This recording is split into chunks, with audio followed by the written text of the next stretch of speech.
দে। Yes, sir. এখন বলো তো তোমার বাড়ি কোথায় জানি বলছিলে? চট্টগ্রাম। Yes, sir. আচ্ছা, তুমি কোন জায়গায় চট্টগ্রামের? Sir, জামালখানে। শহরে, কিন্তু গ্রামের বাড়ি কোথায়? দুর্গাপুর, মিরেশ্বরাই, স্যার। মিরেশ্বরাই। মিরেশ্বরাই কি জন্য বিখ্যাত? Why yeah, Mirsharai is famous for what? Mirsharai কি জন্য বিখ্যাত বলো অঙ্কন। এটা অ্যাকচুয়ালি জানি না স্যার।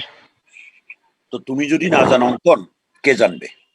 বাংলাদেশে কে জানবে? যদি তুমি না জানো, তোমরা না জানো, তাহলে কে জানবে? মিরেশ্বরাই সারা পৃথিবীর এখন একটা অন্যতম, সারা পৃথিবীর যারা ইনভেস্টর, মেইনলি আমাদের যারা neighbouring, China, Japan, Korea, Singapore, Thailand, হ্যাঁ, তারপর হচ্ছে আমাদের যারা ইস্টের যে সমস্ত দেশগুলো, তাদের সবারই তো একটা আকর্ষণীয়, মানে সবাই তো এখন যারা ইনভেস্টর, বড় বড় ব্যবসায়ী, তারা তো সবাই মিরেশ্বরের নাম জানে, চট্টগ্রামের নাম জানে না, মিরেশ্বরের নাম জানে। কেন? কেন তারা জানে? কোরিয়ান লোকেরা যদি জানে, তুমি তোমার বাড়ি মিরেশ্বরে জানবা না কেন? আমার বাড়ি মিরেশ্বরে আমি জানবো না কেন? আমার বাড়ি বাংলাদেশে আমি জানবো না কেন যে why Mirsharai is famous for? Why Mirsharai of Chittagong is famous for? Economic জোনের জন্য স্যার। ইয়েস। নতুন যে ইকোনমিক জোনটা হচ্ছে ওইটা। হ্যাঁ, এটা কে বললা? উত্তরটা কে দিলা? মিজানুর রহমান। Mizanur Rahman, thank you. যে বাংলাদেশের সবচেয়ে বড় ইকোনমিক জোন, বাংলাদেশে the largest economic zone in the country, এবং তার পরিমাণ কত? জায়গার পরিমাণ কত? ওইটা জানো নাই স্যার। তো তোমরা কি করো আমাকে বলবা? তোমরা যে সারাদিন কি করো? তোমাদেরকে আমি বলছিলাম গত ক্লাসে, আমি আমার নিজস্ব, এখন একটু আমি রিয়াকে বললাম, আমার পার্সোনাল কাজের জন্য আমি গত মঙ্গলবারের ক্লাসটা নিতে পারিনি। আমার সারাদিন মনে পড়ছে যে আমার 3টার সময়, আবার সকাল 9টার সময় অন্য একটা প্রোগ্রাম আমাকে ঢুকে যেতে হয়েছে, 9টা থেকে 1টা পর্যন্ত। সেই ক্লাসটা আমি মেয়েকে ইনশাল্লাহ এক সময় নিতে পারবো, নো প্রবলেম। হ্যাঁ, এখন তোমরা যদি না জানো, মিরেশ্বরাই বাংলাদেশের সবচেয়ে বড় ইকোনমিক জোন, যেখানে কোরিয়া, জাপান, চায়না যুদ্ধে পড়ে গেছে ইনভেস্ট করার জন্য। ওখানে যুদ্ধ, তাদের ভিতরে ওয়ার, যে আমি এখানে ইনভেস্ট করতে চাই। আবার এইদিকে জাপানের জন্য এইখানে একটা দিয়ে দিছে, চট্টগ্রামে দিছে। কোরিয়ান ইপিজেড আছে চট্টগ্রামে, জানো তো? কোরিয়ান ইপিজেড, কোরিয়ান ইপিজেড কোথায়? হ্যাঁ, চট্টগ্রামে। চট্টগ্রামের কর্ণফুলীর দক্ষিণ পাশে, কর্ণফুলীর দক্ষিণ পাশে আনোয়ারা উপজেলায়, আনোয়ারাতেই হচ্ছে তোমার ইয়েটা কি বলে, আনোয়ারাতে হচ্ছে কোরিয়ান ইপিজেড। জাপান পাগল হয়ে গেছে, বাংলাদেশ ইনভেস্ট করবে, আমাদেরকে জায়গা দেন, আপনারা ইয়ে দেন।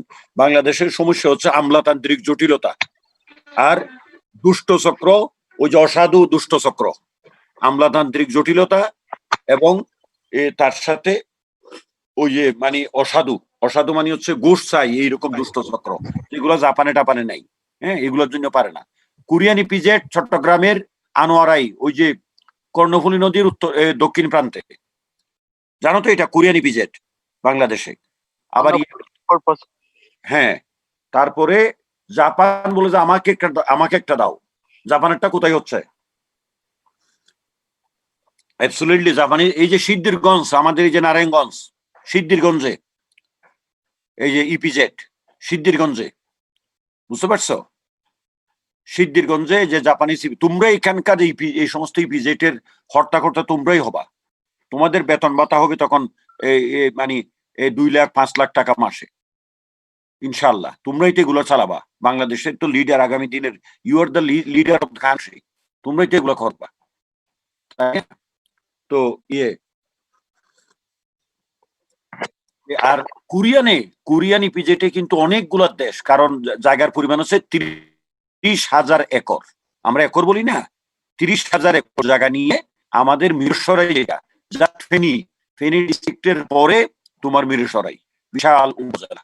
এটা আমাদের অঙ্কনের বাড়ি ওখানে, অঙ্কন বললো। হ্যাঁ, তো সেই ইপিজেডে 30,000 কি বলে তোমার এই এই একর জায়গা, এবং কাজ চলতেছে, দিনরাত কাজ চলতেছে already. I don't no exactly production শুরু হয়ে গেছে ওখানে, জানো তোমরা? ইপিজেড কোরিয়ান সরি মিরেশ্বরের ইপিজেড সম্পর্কে তোমরা জানবা, দেশ সম্পর্কে তো আগে জানতে হবে। তোমাদেরকে বলছিলাম গত ক্লাসে, বলছিলাম গত রোববারে, যে তোমরা আসিয়ান সম্পর্কে স্টাডি করবা, association of south east Asian Nations, association of south east Asian Nations, সেই সম্পর্কে তোমরা ভালো মতো জ্ঞান অর্জন করবা। ভালো এমনি জানলে হবে না, বেশ ভালো মতো জানতে হবে। তারপর নিজের দেশকে স্টাডি করো, আমার দেশের কি পোটেনশিয়ালিটি আছে, what products that we can produce. এগুলোর দায়িত্ব তো 2 দিন পরে তোমাকেই নিতে হবে, তোমাদেরকেই তো নিতে হবে এই সমস্ত মানে ইয়েগুলা করা, বিদেশের সাথে ডিল করা, এদের সাথে কথা নেগোশিয়েট করে এখানে জয়েন করো। তোমরাই তো এগুলাকে তুলে নিয়ে যাবো সারা বিশ্বের কাছে, বাংলাদেশ তো তোমরাই তৈরি করে দিবে, তাই না? তো তোমরা না জানলে কে জানবে? বলো স্যার, হ্যাঁ বলো। স্যার আমার নাম কাছে বলে কিছু বলবা। আমার নাম অঙ্কন। আমার কাছে ইন্টারন্যাশনাল কিছু নিউজ আছে, ওগুলা কি শেয়ার করবো? বলো, তাড়াতাড়ি বলো। লুকাশেঙ্কো অ্যাব্রাপ্টলি সরনিন, এই শিরোনামে আল জাজিরা একটা নিউজ প্রকাশ করেছে। বেলারুশের প্রেসিডেন্ট আলেকজান্ডার লুকাশেঙ্কো গত বুধবার চলমান বিক্ষোভ উপেক্ষা করে ষষ্ঠবারের মতো শপথ গ্রহণ করেন।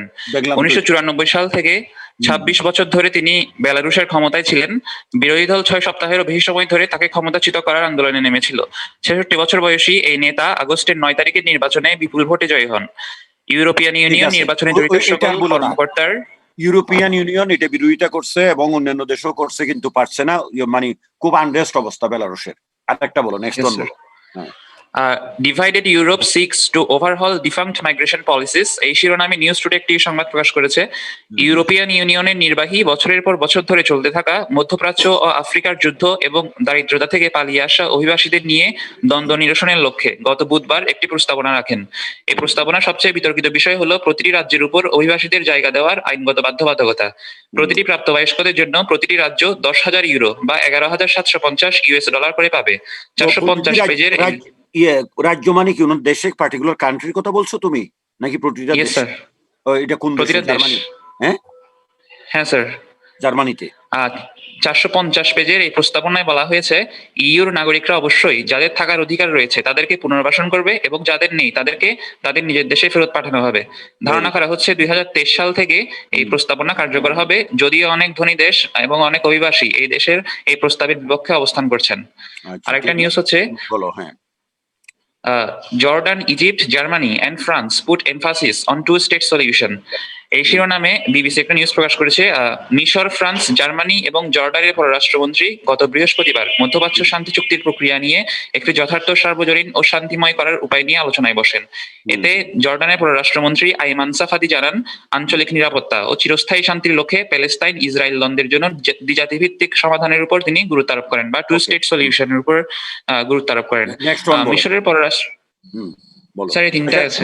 মিশর পররাষ্ট্রমন্ত্রী কি বলছে এটা বলো। হ্যাঁ, মিশরের পররাষ্ট্রমন্ত্রী সংযুক্ত আরব আমিরাত এবং বাহরাইনের মধ্যে শান্তি চুক্তিকে সমর্থন করে বলেন। আইমান সাফাদি আরো জানান, ইসরায়েল চাইলে এই শান্তি চুক্তি থেকে শান্তিপূর্ণ মীমাংসার শিক্ষা নিতে পারে প্যালেস্তাইন দ্বন্দ্ব ইস্যুতে।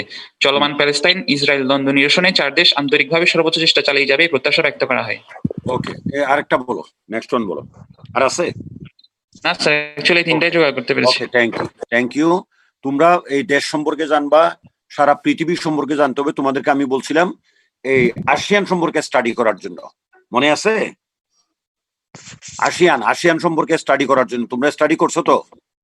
ASEAN, association of south east Asian Nations, এই যে আমাদের দক্ষিণ পূর্ব এশিয়ার সহযোগিতা সংস্থার 10টা দেশ। আসিয়ান তো হয়ে গেছে গত সপ্তাহে। হ্যাঁ, আমি বলছি যে এই দেশগুলো সম্পর্কে স্টাডি করার জন্য। এইগুলো করছো তো তোমরা? এই 10টা দেশ সম্পর্কে? মনির হোসেন বলো, 10টা দেশের নাম বলো। মনির হোসেন। 244, roll number 244। মনির বলো 10টা দেশের নাম বলো, আসিয়ানের 10টা দেশের নাম বলো। সরি স্যার, আমি স্টাডি করি নাই। করো নাই কেন? আমি বলবো, রাখো। মনির করো নাই কেন? আমি মনিরকে জিজ্ঞাসা মানে যারা স্টাডি করো নাই সবাইকে জিজ্ঞাসা করা, একজনকে করা মানে আমি অন্যরা। তোমার কারণটা কি ছিল? বাড়িতে একটু কাজ করতেছি তো এই জন্য গ্রামে আছি। আরে বেটা, তোমার গ্রামে তোমরা কি ডাটা ডাটা দিচ্ছে, এগুলো পাইছো? জিবি দিচ্ছে 30 জিবি করে আমাদের ফ্যাকাল্টি থেকে। যে অফার দিছে ওইটা তো আরো নিলে আমাদের মানে ফাইনান্সিয়ালি লস হচ্ছে। ওটা কি টাকা দিয়ে নিতে হচ্ছে নাকি ফ্রি? টাকা দিয়ে নিতে হচ্ছে, কিন্তু এটা শুধু ক্লাস করার কাজে ছাড়া অন্য কোনো কাজে ব্যবহার করা যাবে না। সো ওর ইয়ে, থেকে কম ডাটা আমাদের ক্লাস করা হয়ে যায়। আচ্ছা, ইয়ে, ও এই গ্রামীণ যেটা দিছে না, জি স্যার। ওইটা কত কত জিবি? ওইটা 30 জিবি দিচ্ছে। 3 জিবি? 30 জিবি দিচ্ছে 1 মাসের জন্য 225 টাকায়। 225 টাকায়? তোমরা এর চেয়ে কম টাকায় অন্য ইয়ে পারো না? জি স্যার। ও, এটা আমি জানতাম না। না, আমি শুনলাম তো, আমাদের মেসেজ টেসেজ পাঠাইছে স্টুডেন্টদেরকে আমরা দিচ্ছি। তাইলে এইরকম করবে কেন? যে তোমরা তো আমার বন্ধু, ফ্রেন্ড, তোমরাই তো আমার সবচেয়ে আপন মানুষ। তোমরা যদি জানো যে আমরা 225 টাকা দিয়ে 20 জিবির চেয়ে আরো বেশি ক্লাস করার জন্য আমরা এগুলো করতে পারবো, তাইলে এই গ্রামীণের সাথে আমাদের ফ্যাকাল্টি এগুলো করবে কেন, চুক্তি করবে কেন? আমার স্যার আমাদের ফ্যাকাল্টি কেন এরকম করতেছে? স্যার আমাদের যে 225 টাকায় যে আমাদের জন্য যে এমবিটা দিবে গ্রামীণ, সেটা হচ্ছে স্যার শুধু ক্লাসের ক্ষেত্রে ব্যবহার করতে পারবো, আর শুধু ক্লাস করতে স্যার আমাদের এত এমবি লাগবে না স্যার। সেক্ষেত্রে হচ্ছে আমাদের টাকাটা তো স্যার ব্যয় হইতেছে বেশি এই জায়গায়। আচ্ছা, 20 এমবি যদি 225 টাকা, এইটা কতদিন ব্যবহার করতে পারবা? 1 মাস, 2 মাস? 1 মাস স্যার। 1 মাস। 1 মাসে 225 তোমাদের জন্য বেশি হয়ে যায় না ক্লাসের জন্য? স্যার শুধু ক্লাসের জন্য বেশি হয়ে যায়, কারণ হচ্ছে স্যার আমাদের একটা ক্লাস করলে জুম অ্যাকাউন্টের মাধ্যমে সর্বোচ্চ 300-400 এমবি লাগে আর কি স্যার। তো সেই তুলনায় স্যার এত লাগে না স্যার। তো আচ্ছা, আমাদের তো মাস শেষে এত জিবিও লাগবে না। তো আর হচ্ছে স্যার এই জিবিটা আমরা অন্য কাজেও ইউজ করতে পারবো না, যেমন স্যার গুগলে সার্চ দেওয়া বা বিভিন্ন ইনফরমেশন কালেক্টের ক্ষেত্রে, ইউটিউবে কিছু দেখা, এরকম তাইলে কিছু করতে তাইলে পারবো না শুধু স্যার। যদি ক্লাসে হয় তাইলে 20 জিবি না দিয়া 15 জিবি দিয়া দামটা বলতো 100 টাকা। জি তাই স্যার, না? এটা ক্লাসের করতে জন্য পারছি স্যার। পয়সা মানে, কারণ আমার এই ক্লাসে মনে করে এখন কত 55 অ্যাটেন্ড করছে স্টুডেন্ট, কই আজকে কম কেন? এই তো মনে করে এখানে আমার 2জন স্টুডেন্ট যদি না পারে, আমাকে তাদের দিকে দেখতে হবে। যারা এফোর্ড করতে পারে 225 টাকা, তাদের জন্য কোনো ব্যাপার না, কিন্তু 2জন যদি না পারে, তারা হচ্ছে আমার টার্গেট মার্কেট। তারা যদি না পারে, তাদেরকে ব্যবস্থা করা। তো তাদেরকে যদি আমি সুযোগ দিতে চাই, তাহলে আমাকে সবাইকে দিতে হবে। আমার যারা এফোর্ড করতে পারে সবাইকে দিতে হবে, যে আমাদের এই ক্লাসের বা অন্য ক্লাসের 2জন স্টুডেন্ট, 5জন স্টুডেন্ট তারা পারে না। তো এটারে 15 জিবি যদি ক্লাসের জন্য লাগে, এটা হিসাব করে তো 100 টাকা নিয়ে আসতো, 70 টাকা নিয়ে আসতো। I don't know what they are doing. মানে ইয়েটা আর কি, ইয়ে করতো শুধু ক্লাস বাদ অন্য কোনো কিছু যদি ব্যবহার করা না যায়। এই যে তোমরা গুগলে সার্চ দিলে তো এগুলোর দেশ সম্পর্কে জানা, দেশ জাতি এগুলো সম্পর্কে জানা, তবে তোমরা বাই এনি মিনস তোমরা এগুলো জেনে ফেলবা। আমার কথা হচ্ছে এটাই, তোমরা না জানলে কে জানবে? এই বাংলাদেশকে তো তোমরাই তৈরি করবা, তাই বলছিলাম না? এই জন্য যে আসিয়ান দেশগুলো সম্পর্কে আমি আগামী ক্লাসে ইচ এন্ড এভরি স্টুডেন্টকে সাউথ এশিয়া এবং সাউথ ইস্ট এশিয়া সম্পর্কে জিজ্ঞেস করবো, প্রত্যেকটা স্টুডেন্টকে। মানে এই দেশের তোমার এক্সপোর্ট, পাকিস্তানের এক্সপোর্ট কি, ইম্পোর্ট কি, ইন্ডিয়ার মেজর ইম্পোর্ট কি, এক্সপোর্ট কি, টোটাল জিডিপি কত, পার ক্যাপিটা জিডিপি কত ইন্ডিয়ার, তারপর হচ্ছে তোমার পপুলেশন কত, তারপর হচ্ছে তাদের টোটাল ইকোনমিক কি বলে ওই যে টোটাল ইয়ে তাদের পার capital GDP, total GDP. India মানে প্রত্যেকটা দেশের, এই 18টা দেশের। তারপর হচ্ছে তোমার গভর্নমেন্ট ব্যবস্থা কি, তারপর হচ্ছে টোটাল তাদের মেইন প্রডিউস উৎপাদনটা কি, কি উৎপাদন করে ইন্ডিয়া বা পাকিস্তান বা নেপাল বা শ্রীলঙ্কা, ওই বা মায়ানমার, ওই ভিয়েতনাম, ইন্দোনেশিয়া, ব্রুনেই দারুসালাম। এই মানে কি মেজর কমোডিটিস কি উৎপাদন করে, কি ইম্পোর্ট করে, কি এক্সপোর্ট করে, টোটাল তাদের জিডিপি কত, পার ক্যাপিটা জিডিপি কত, আর ওই যে টোটাল ফরেন রিজার্ভ কত এই দেশের, এই দেশগুলার ফরেন রিজার্ভ, গভর্নমেন্ট সিস্টেম কি ডেমোক্রেটিক, মানে মেজর পার্টি 2-3টার নাম এক একটা দেশের, তারপর রুলিং পার্টির নাম কি যারা ক্ষমতায় আছে, তারপর হচ্ছে তাদের তোমার কি বলে এই মানে এই তো টোটাল পপুলেশন কত, ক্যাপিটালের নাম কি, পপুলেশন কত। আমাকে বিস্তারিত জানবো আমি পরে, সেটা যখন আমার কোনো পার্টিকুলার অ্যাসাইনমেন্ট থাকবে, আমার পার্টিকুলার কোনো জব থাকবে সেটাতে। কিন্তু মেজর ফ্যাক্টস গুলো তো জানতে হবে, মেজর ফ্যাক্টস গুলা।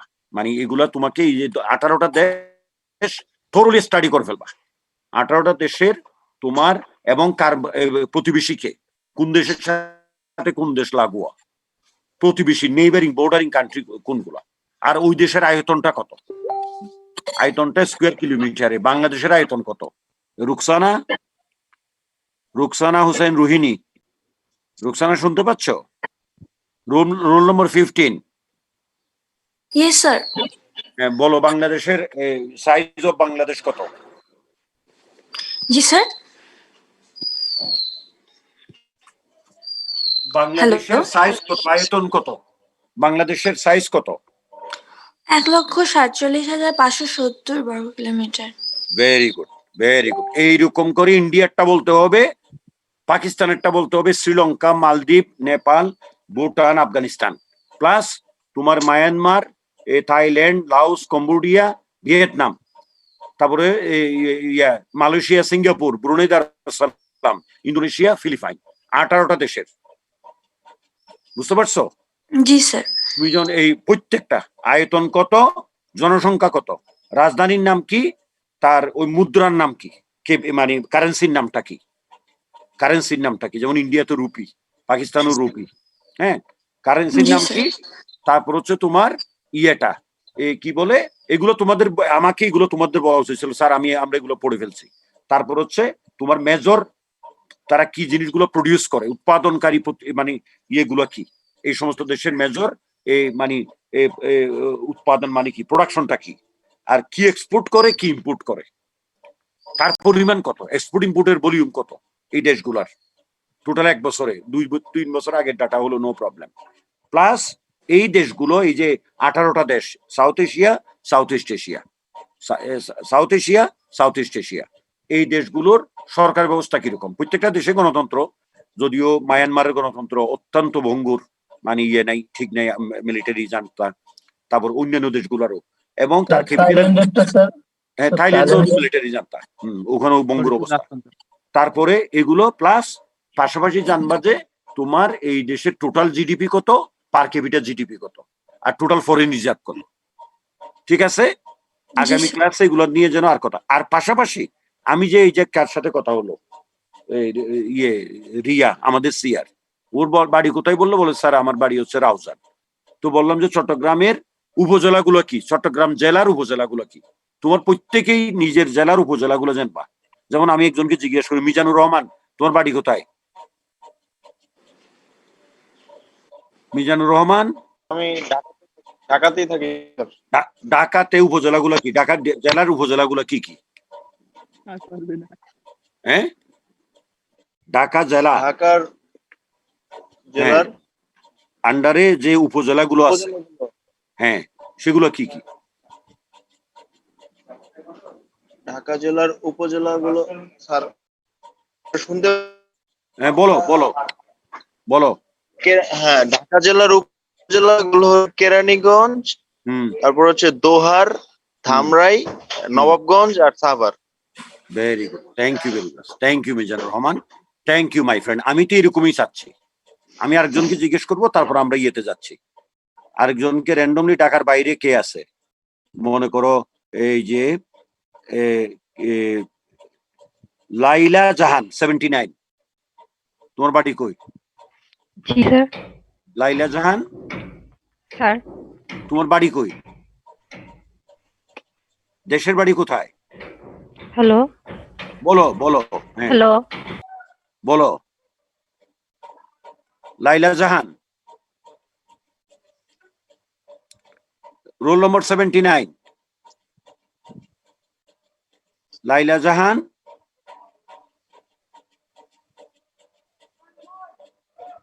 লাইলা Jahan, Zahidur Rahman, roll number 7। Yes sir. তোমার বাড়ি কই? স্যার চট্টগ্রাম। চট্টগ্রাম, সন্দীপ। সন্দীপ, আচ্ছা। ইয়ে বলো কি, ফারজিম জামান, রোল নম্বর 45। ফারজিম জামান 45। স্যার, শোনা যাচ্ছে? হ্যাঁ, তুমি কে বলছো বলো? স্যার, লাইলা জাহান, আপনি আমাকে একটু আগে আচ্ছা, কল করেছিলেন। তোমার বাড়ি কোথায়? স্যার, চিটাগং। চিটং তো না, চিটং বাদ, চিটং এর এত বেশি। আমি বলতেছিলাম চিটং এর বাইরে একজনকে, ইয়ে মেহেদি হাসান, মেহেদি হাসান ইয়েস স্যার। হ্যাঁ, তোমার বাড়ি কোথায়? Sir Comilla Burichang. Burichang, very good. তুমি বলো কুমিল্লা ডিস্ট্রিক্টের আন্ডারে উপজেলাগুলোর নাম কি বলো? স্যার প্রায় 16টা মনে হয় আছে। মনে হইতে হলে হবে না, তুমি তো বানাই দিতে পারবা না, একটা বেশি একটা কম। আগামী ক্লাসে শোনো, প্রত্যেকটা স্টুডেন্ট, আমার নিজের জেলা যদি হয় কক্সবাজার, কক্সবাজার আন্ডারে বাড়িগুলো এই উপজেলাগুলো কি কি নামগুলো স্যার বলবো? কুমিল্লাগুলো বলো বলো, তারপর আমি ক্লাসে ঢুকতেছি। স্টুডেন্ট আজকে অনেক কম। কুমিল্লা সদর, হুম বুড়িচং, ব্রাহ্মণপাড়া, দেবিদ্বার, হুম তারপরে হচ্ছে লাকসাম, মনোহরপুর, মনোহরগঞ্জ। মনোহরগঞ্জ, হুম তারপরে হচ্ছে মেঘনা, দাউদকান্দি, হুম কুমিল্লা সদর দক্ষিণ, হুম তারপর হচ্ছে বরুড়া, হুম তারপরে হচ্ছে হোমনা বলিস না, হোমনা। হোমনা, মেঘনা, হোমনা বলিনি, মেঘনা বলছি। 11টা বলছো। হুম নাঙ্গলকোট, নাঙ্গলকোট, হ্যাঁ হ্যাঁ। নাঙ্গলকোট। 12টা বলছো। এই বিদ্যার বলছো? জি স্যার দেবিদ্বার বলছি। আচ্ছা। হুম ওই পাশে স্যার মনে আসতেছে না। আচ্ছা, এই পুরোপুরি জেনে ফেলবা প্রত্যেকে। আমি মানি একজনকে বলা মানি সবাই আমাদের আগে জানতে হবে আমার নিজস্ব বাংলাদেশের 64 ডিস্ট্রিক্টের নাম, পাশাপাশি 64 ডিস্ট্রিক্টের নাম পাশাপাশি আমি যে জেলায়, আমার জেলার আন্ডারে যে উপজেলাগুলো আছে সেগুলো সম্পর্কে জানবা। Okay fine. Okay sir. এখন আমরা ইয়েতে ঢুকি, যে সেকেন্ড চ্যাপ্টার আজকে শেষ হবে। এখন দেখো সেকেন্ড চ্যাপ্টারে স্যার আমি 1 মিনিট স্যার একটা নিউজ শেয়ার করতাম স্যার। তোমার নাম কি? স্যার আমার নাম সুজন। সুজন, বলো বলো তাড়াতাড়ি বলো। যেটা হচ্ছে স্যার আমেরিকান মোটরসাইকেল নির্মাতা প্রতিষ্ঠান হার্লে ডেভিডসন, তারা গত বৃহস্পতিবার অ্যানাউন্স করছে যে ইন্ডিয়াতে যে তাদের ম্যানুফ্যাকচারিং যে সেটা থেকে তারা সরায় নেবে। কারণটা হচ্ছে যে গভর্নমেন্ট নাকি সেই জায়গায় তাদের ট্যাক্সটা বাড়ায় দিচ্ছে, প্লাস হচ্ছে যে তাদের স্থানীয় যে কোম্পানি আছে স্যার হিরো, প্লাস হচ্ছে Japanese company Honda. Very good, এই নিউজটা আমিও পড়ছি। স্যার ওদের সেই ক্ষেত্রে স্যার ওদের $750 কোটি স্যার ক্ষতি হবে, তারপরে ওটা সরাই নিতে স্যার। মেইন রিজনটা কি, কেন সরাই নেবে সেগুলো জানবা। জি স্যার, গভর্নমেন্ট থেকে স্যার গভর্নমেন্ট থেকে ওটা ট্যাক্স বাড়াই দিতেছে, প্লাস হচ্ছে যে মানে ওদেরকে কোনোভাবে করতে পারতেছে না, কমপ্লিট করতে পারতেছে না হিরোর সাথে। হ্যাঁ, এই জিনিসগুলো মানে তোমার একটা নিউজটা জানবা, নিউজের পিছনের ঘটনাগুলো জানবা, কেন এই নিউজটা হলো। বিশেষ করে পলিটিক্যাল নিউজ বেশি দরকার নাই, ইকোনমিক নিউজ, এই যে trade news, economic news, business news, এগুলো আমাদের সাবজেক্ট। ওকে, এখন দেখো যে আমরা একটু ইয়ে করি, এই যে আমরা ইয়েতে গত ক্লাসের পরে সেকেন্ড চ্যাপ্টারের লাস্টের দিকে, এই দ্যাট ইজ দা সেকেন্ড চ্যাপ্টারের লাস্টের দিকে যে আমাদের আলোচনা, এর মধ্যে এই যে ট্রেড ব্যারিয়ারের কথা আমরা বলছিলাম।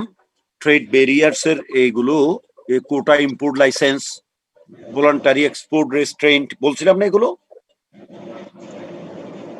যে ট্রেড ব্যারিয়ার কিভাবে এক দেশ আরেক দেশের উপরে সারা পৃথিবীতে ট্রেড ব্যারিয়ার মানে হচ্ছে বাধা, বিঘ্ন, বিপত্তি, প্রবলেম মানে দিয়ে রাখছে। একটা হচ্ছে কোটা, আরেকটা হচ্ছে তোমার ইম্পোর্ট লাইসেন্স। কোটা মানে এই পরিমাণ, quota is a specific unit or dollar limit applied to a particular type of good, increase price of good. কোটা এই পরিমাণ বাংলাদেশের কোটার উপর আমেরিকানরা, এই তোমরা মিউট করে ফেলো, যারা মিউট করো নাই তোমরা ইয়ে করে ফেলো, মিউট করে ফেলো, এই সাউন্ড আসতেছে। বাংলাদেশের গার্মেন্টস এর নাম্বার 1 মার্কেট হচ্ছে ইউরোপিয়ান ইউনিয়ন, সেকেন্ড মানে ইউরোপিয়ান ইউনিয়নের 27টা দেশ। এই মিউট করে ফেলো, সাউন্ড আসতেছে। আর followed by second largest market হচ্ছে বাংলাদেশের কোনটা, তোমার ইয়ে এই কি বলে, এই যে সেকেন্ড লার্জেস্ট মার্কেট হচ্ছে বাংলাদেশের তোমার ইয়েটা এই কি বলে,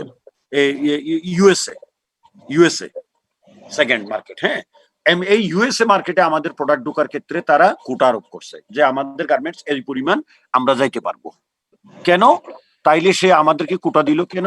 কারণটা হচ্ছে এইটাও কিন্তু এক ধরনের পলিটিক্যাল উইল, মানে আমাদেরকে একটু চাপে রাখা, আমরা গরিব দেশ, আমরা যেন অবাধে আমাদের মানে কোটা ফ্রি, আমার ইচ্ছা মতো আমরা যেন এক্সপোর্ট করতে না পারি সেগুলো। এই শুধু এটা একদম সাধারণ ফেনোমেনা, এক দেশ থেকে এরকম ইয়ে করে। এই যে ট্রেড ব্যারিয়ার, ইন্ডিয়া আমাদেরকে পেঁয়াজ দিল, এলসি করা হয়েছে, টাকা পেমেন্ট হয়ে গেছে, পেঁয়াজ রপ্তানি বন্ধ করে দিচ্ছে। ওই যে তোমরা জানো এগুলো কত কিছু হচ্ছে। Import licenses limit quantities on a cash by cash basis. Import license limit মানে এই পরিমাণ আমি লাইসেন্স দেবো এই প্রোডাক্টের, এই প্রোডাক্ট, এই পার্টিকুলার প্রোডাক্ট ক্রয় করার জন্য, ইম্পোর্ট করার জন্য, এক্সপোর্ট করার জন্য। একদম কেস বাই কেসেস মানে হচ্ছে, কেস বাই কেস বেসিস মানে হচ্ছে প্রোডাক্ট বাই প্রোডাক্ট। এই মানে এই দেশের সাথে দেশের, এই প্রোডাক্টের সাথে এই প্রোডাক্টের, এই সার্ভিসের সাথে এই services. Japan and foreign rice, banana wars between the United States and the EU. Banana war মানে কি? কলা, কলা এক্সপোর্ট করা, ইম্পোর্ট করা, এই যে ইউনাইটেড স্টেটস এবং ইউরোপিয়ান ইউনিয়ন দেশগুলোর ভিতরে। আবার জাপান এন্ড ফরেন রাইস, জাপানি ফরেন রাইস, জাপান কিন্তু রাইস ইম্পোর্ট করে না, এক্সপোর্ট করে। জাপানে প্রচুর রাইস হয়, মানে ইয়ে আর কি। সেগুলো কোন দেশে কতটুকু যাইতে পারবে তোমরা ডিটেল জেনে নিবা। এগুলোর উপরে মানে একটা বার, একটা কোটা, একটা ইম্পোর্ট লাইসেন্স মানে ইয়ে করে দিছে। তারপর হচ্ছে ভলান্টারি এক্সপোর্ট রেস্ট্রেন্ট, বার বলা হয় VER, stands for voluntary export restrained, often used in the 1980s as an agreement between the importing country and the exporting country for a restrictions on the volume of export. Japan's bar on US automobile, মানে Japan's bar on US automobile, American automobile, Japan দুই দেশ ঠিক করে নিল যে Japanese automobile আমেরিকাতে কত যাবে, দুইজন ঠিক করা। ওইটা হচ্ছে ভলান্টারি, ভলান্টারি মানে দুইজন এগ্রিমেন্টে যাবে যে তোমার দেশ থেকে আমি এত কম্পিউটার নেব, তুমি আমার দেশ থেকে এতগুলো গাড়ি নিবা। There is a big demand of Japanese Toyota car in America. আবার there is a big demand of American that is the computer in Japan. তাহলে কত পিস জাপান এর নেবে? এই বছর বললো যে 70 লক্ষ পিস জাপানে এক্সপোর্ট করবে কি কম্পিউটার। আর আমেরিকানরা জাপান থেকে কত গাড়ি নেবে? মনে করো 10 lakh piece, 10 lakh unit piece মানে ইউনিটারি গাড়ি, অটোমোবাইল। এইভাবে মানে জাস্ট আমি এক্সাম্পল বললাম আর কি। এটারে বলা হয় দুই পার্টি এগ্রি করে, এইটা আর কি। This is called the voluntary export restraint. তারপরে যেটা আছে সেটা হচ্ছে যে এই মানে এখন ট্রেড তো এইগুলো তো আছেই। এখন তোমরা বই পড়বা, এই বই কিন্তু প্রত্যেক দিন পড়তে হবে। General agreements on tariffs and trade, এটা হচ্ছে তোমার এটা আগে ছিল কি নাম? গেটের আগে এইটা, এই পরবর্তীতে এখন আর গেট আছে নাকি নাই? এখন হচ্ছে WTO। তা আমি জেনারেল এগ্রিমেন্টস অন এইটা ছিল একটা এগ্রিমেন্ট। ওই যে ব্রিটন উডস কনফারেন্স বলা হয়, নাম শুনছো? Bretton Woods conference, three sisters of Bretton Wood conference বলে একটা টার্ম আছে। থ্রি সিস্টার্স, এগুলো তোমরা পারলে লিখে রাখো। থ্রি সিস্টার্স, তিন বোন, কিসের? Britton Woods conference. 1947 সালে আমেরিকাতে একটা শহরের নাম হচ্ছে 1947, just after conclusion finish of second world war in 47। 1947 সালে আমেরিকার একটা শহরের নাম হচ্ছে ব্রিটন উডস। ওই শহরে এই তৎকালীন পৃথিবীর মেইন শক্তিগুলা, আমেরিকা, গ্রেট ব্রিটেন, ফ্রান্স, যারা যুদ্ধ জয়ী, রাশিয়া যারা যুদ্ধে জয়লাভ করলো, তারা বড় বড় শক্তি এবং ইউরোপ আমেরিকার দেশগুলো মিলে জাতিসংঘ তো প্রতিষ্ঠা হলো 45-এ, তাই না? তারপরে তোমার হলো, তারা এই শহরে বসে তিনটা জন্ম দিল। একটা হচ্ছে কি থ্রি সিস্টার্স, তিন বোন। এই বোনের ভিতরে তিন বোনের নাম কি বলতে পারো? 47-এ বলো তো। এই যে 22টা দেশ মিলে, ওই যে বলছো 22টা কান্ট্রিজ সাইন করছে, কিন্তু দেশের সংখ্যা ছিল আরো বেশি। ওয়ার্ল্ড ব্যাংক, IMF আর হচ্ছে গেট। Very good. তোমার নাম কি? উত্তম সর্দার।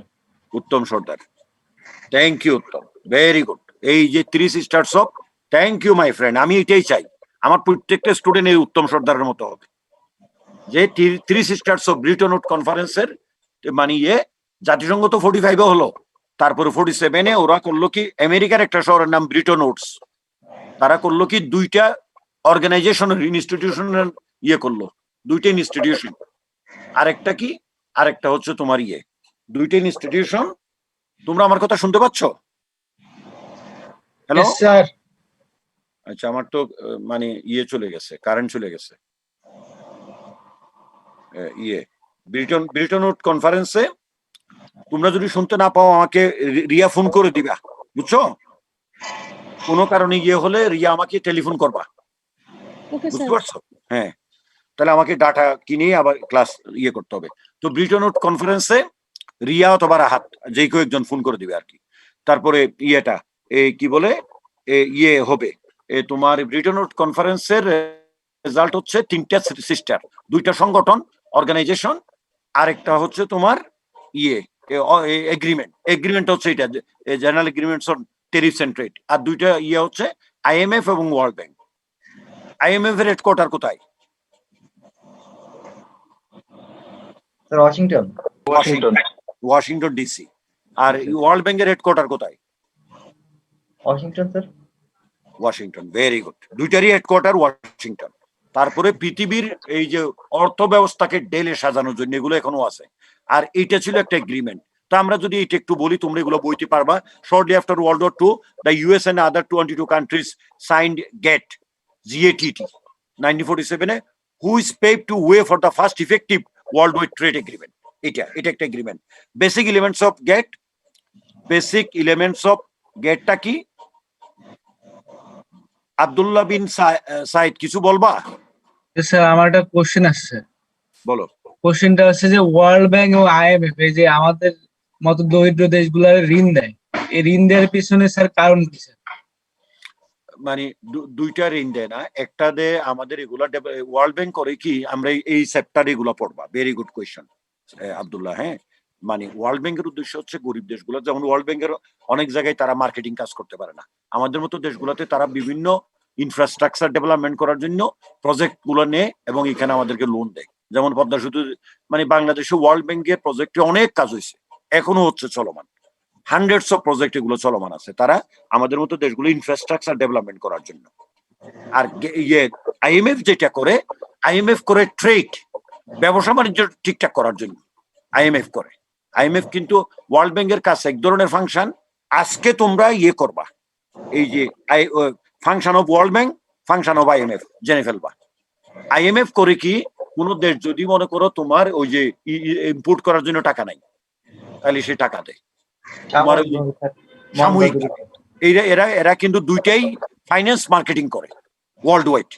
তবে অনেক, যেমন মিডল ইস্টে ওয়ার্ল্ড ব্যাংক এবং আইএফএম এর কোনো কাজ নাই মিডল ইস্টে। কেন নাই? কারণ ওদের এগুলো দরকার হয় না। তো আমি গেটে যাই, মানে এটা ডেভেলপমেন্ট, এটা আমাদের দরকার। আমরা কয়েক বছর আগে স্যার গ্রিসে এরকম মন্দা দেখা দিলে স্যার আইএমএফ ওখানে হস্তক্ষেপ করে। আইএমএফ গ্রিসে দিচ্ছে, আর্জেন্টিনাতে দিচ্ছে, পোল্যান্ডে দিচ্ছে, তারপর হচ্ছে তোমার ওদিকে ইউক্রেন না কোন দেশে দিচ্ছে, এটা আছে আমাদের দেশেও। মানে ওয়ার্ল্ড ব্যাংক ওগুলো দিতে পারে না, আইএমএফ দে তার ট্রেড, ব্যবসা বাণিজ্য ঠিক রাখার জন্য। আইএমএফ এর কাজ হচ্ছে ট্রেড, বিজনেস, ইকোনমিক, তারপর হচ্ছে ইন্টারন্যাশনাল বিজনেস, এগুলোর সাথে মানে কাজ করে আইএমএফ, ইন্টারন্যাশনাল মনিটারি ফান্ড। আর হচ্ছে তোমার ওয়ার্ল্ড ব্যাংক করে কি, ওয়ার্ল্ড ব্যাংক করে হচ্ছে তোমার ইনফ্রাস্ট্রাকচার ডেভেলপমেন্টের জন্য কাজ করে। আচ্ছা আমি একটু সামনের দিকে যাই। আর সব সময় ওয়ার্ল্ড ব্যাংকের যে প্রধান হবে কোন দেশি, ওটা তাদের কনস্টিটিউশনে আছে, আমেরিকান। আর আইএমএফ এর প্রধান হবে কোন দেশি? ইউরোপিয়ান। আইএমএফ এর প্রধান হবে ইউরোপিয়ান, আর ওয়ার্ল্ড ব্যাংকের প্রধান হবে কোন দেশি? আমেরিকান। আচ্ছা, বেসিক এলিমেন্টস অফ কারণটা কি স্যার? ওটা ওরাই প্রতিষ্ঠা করছে, ওরাই তো সারা পৃথিবীতে ইয়ে করতেছে। আচ্ছা, এখান থেকে trade shall be conducted on a non discriminatory basis, এই যে আইএমএফ এর basic element. Trade shall be conducted on a non discriminatory basis. Production shall be afforded domestic industries through customs tariff, not through such commercial measure as import quota. Import quota দেওয়া যাবে না, custom tariff একটু বাড়াই দিলাম, সেটা সম্ভব, কিন্তু আমি কোটা আরোপ করে ওই দেশ থেকে এটা আনবো না। আমেরিকা প্রতিদিন করতেছে ইরানের উপরে। আমেরিকা তার এমন ব্যবস্থা নাই গত প্রায় 78 সাল থেকে, 79 সাল থেকে, 79 থেকে এমন কাজ নাই আমেরিকা ইরানের উপর করে যাচ্ছে না, কিন্তু ইরান তো তারপর উঠে যাচ্ছে, এই যে এটা বলা হচ্ছে। তারপর consultation set B the primary method use to solve global trade problem. এই যে কনসালটেশনটাই হবে এখানে আমার কি, consultation shall be the primary method used to solve global trade problem. আর eliminating international trade barrier, এগুলো কিভাবে আমি ট্রেড ব্যারিয়ার গুলোকে এলিমিনেট করবো, এই জন্য দেশে দেশে কনফারেন্স, সেমিনার, এগ্রিমেন্ট এগুলো চলছে। তার ভিতরে ছিল general agreement on trade in services. এটা উরুগুয়ে কোথায়? উরুগুয়ে কিসের নাম? দেশের নাম। এটা কোথায় অবস্থিত উরুগুয়ে? আমেরিকা আফ্রিকা স্যার দক্ষিণ আমেরিকায়। আফ্রিকার নাম কে বললো? Latin America, south America, Uruguay. এরা ফুটবলের জন্য বিখ্যাত। এই উরুগুয়ের কি ল্যাঙ্গুয়েজ কি? স্প্যানিশ। রাজধানীর নাম কি? মন্টিভিডিও। ছোট দেশ, জনসংখ্যা কম, 1 কোটিরও কম জনসংখ্যা। ব্রাজিলের পাশে, ব্রাজিল এবং আর্জেন্টিনার তার এখন এইখানে মানে আমি সালটা ভুলে গেলাম, ওই যে গেটের কনফারেন্স হয়েছিল আর কি। ওখান থেকে আসলো general agreements on trade in services, GATS বলা হয়, আর trade related investment measure, TRIMS. তারপর trade related aspects of intellectual property rights, TRIPS. এখন যে ইন্টেলেকচুয়াল প্রপার্টি রাইট বলতে কোন জিনিসগুলোকে বোঝায়? Trade related aspects of intellectual property rights, এইটার অর্থ কি? What does this means? Patent, copyright এগুলা? ইয়েস, ট্রেড রিলেটেড, ব্যবসা বাণিজ্য রিলেটেড। প্যাটেন্ট, ডিজাইন, কপিরাইট, আরেকটা কি? প্যাটেন্ট, ডিজাইন, কপিরাইট, এই চারটা। প্যাটেন্ট, ডিজাইন, কপিরাইট, ট্রেডমার্ক, এই চারটা নাম হচ্ছে ইন্টেলেকচুয়াল প্রপার্টি। ইন্টেলেকচুয়াল প্রপার্টি বলতে এই চারটা জিনিস বোঝায়। এই যে ট্রেডমার্ক, কপিরাইট, প্যাটেন্ট আর ডিজাইন, এগুলা তারা ঠিক করছিল। এইটা তারপরে সামনের দিকে যাই, এগুলা পড়ে নিবা। ডব্লিউটিও এখন কিন্তু গেট আর নাই। 1994 সালে এই যে WTO was an institution, not an agreement. WTO is an institution, not an agreement, was founded in 1994. এখন 94 সালে WTO প্রতিষ্ঠা হয়, আর গেট তখন থেকে বিলুপ্ত, গেট আর নাই। WTO কিন্তু একটা অর্গানাইজেশন, ওয়ার্ল্ড ট্রেড অর্গানাইজেশন, এক কথায় বাণিজ্যের জাতিসংঘ। ব্যবসা বাণিজ্যের জাতিসংঘের নাম কি? WTO। ব্যবসা বাণিজ্যের জাতিসংঘের নাম WTO। WTO হেডকোয়ার্টার কোথায়? হ্যাঁ, নিউ ইয়র্ক। কে বললো? তোমার নাম কি? মেহেদী হাসান। ভুল বলছো। Geneva, Switzerland. WTO হেডকোয়ার্টার হচ্ছে জেনেভা, সুইজারল্যান্ড। 94 প্রতিষ্ঠা হলো। Set many rules governing trade between it's 148 members. এখন 148 না, আরো বেশি, 160-এর বেশি WTO member. Provide a panel export to hear and rule on trade dispute between members. তাদের কাজ কি? তাদের কাজ হচ্ছে panel, provide a panel export, export হবে না, এটা এক্সপার্ট হবে। প্যানেল এক্সপার্ট, EXPERT হবে, হবে না, এটা expert. To hear and rule on trade dispute between members. যারা মেম্বার আছে, যদি কোনো রকমের বাণিজ্য বৈষম্য হয়, ট্রেড ডিসপুট হয়, তাইলে তাদের ইয়েগুলো শোনার জন্য। Hear and rule on trade dispute between members. Issues binding decisions, issues binding decision গুলো মানে এগুলোকে তারা বাইন্ডিং, এগুলো মানতে হবে।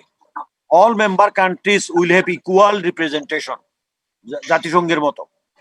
ওটা আমাদের প্রাইম মিনিস্টার ভাষণ দিচ্ছে জাতিসংঘে, এরকম। Member countries have opened their market and shall be bound by the rules of its multilateral trading system. এইগুলো মেইন ফিচার অফ WTO।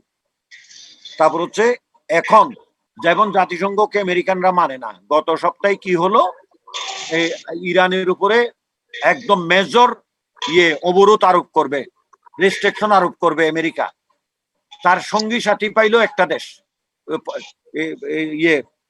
কি বলে তোমার পার্মানেন্ট ইয়েতে, তোমার যেটা আমরা সিকিউরিটি কাউন্সিলে, 5টা স্থায়ী সদস্য আর 10টা হচ্ছে অস্থায়ী। তার মধ্যে আমি দেশটা বলে গেলাম, আমেরিকার সাথে পেলো একটা অস্থায়ী সদস্য 2টা, আর 13টা দেশ জাতিসংঘে। কেন? ইরানের উপরে ইনজাকশন জারি তারপর একটা তো করেই যাচ্ছে। আচ্ছা, তো US ratification concern possible loss of sovereignty over its trade law to WTO, lack of veto power, ওখানে কিন্তু বেটো পাওয়ার নাই এই ইয়েতে। Rule US should assume when a conflict arises over an individual state's law that might be challenged by a WTO member.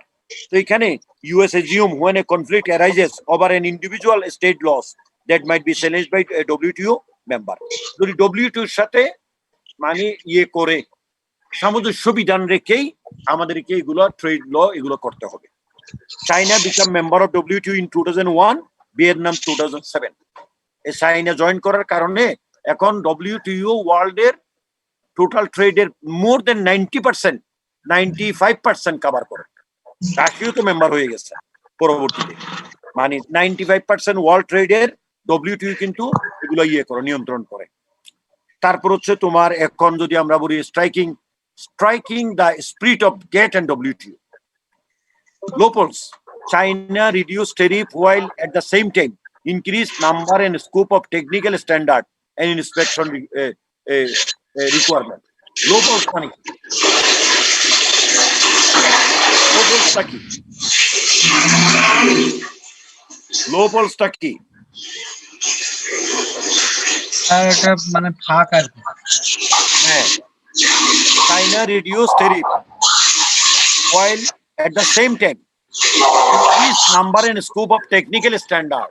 তাইলে ওখানে tariff reduce করলো, আবার ওখানে মানে ইয়ে করা আর কি, তোমার বললো একটা কথা, কাজ করলো আর একটা। Increase number and scope of technical standard and inspection requirement, এটা করে দিল। ইম্পোজিং অ্যান্টি ডাম্পিং ডিউটি, মানে এটা। তাও negotiating bilateral trade agreement may lead to a multinational concession not necessarily consistent with WTO goals and aspiration. goals and aspiration সাথে এটা যাবে না, মানে ইয়ে কনসিস্টেন্ট হবে না। ওকে, এগুলো ভালো মতো পড়ে ফেলবা। ইন্টারন্যাশনাল মনিটারি ফান্ড IMF-টা কি? Because of inadequate money reserve and unstable currencies, the IMF was created to assist nations to becoming and remaining economically viable. এই তোমরা কেউ মিউট করো নাই, একটা সাউন্ড আসতেছে, তোমরা মিউট করে ফেলো, মিউট।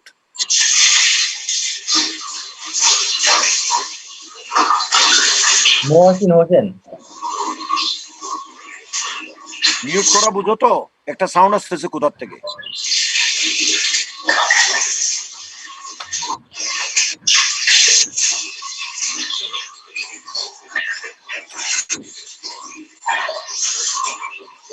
এই যে মনির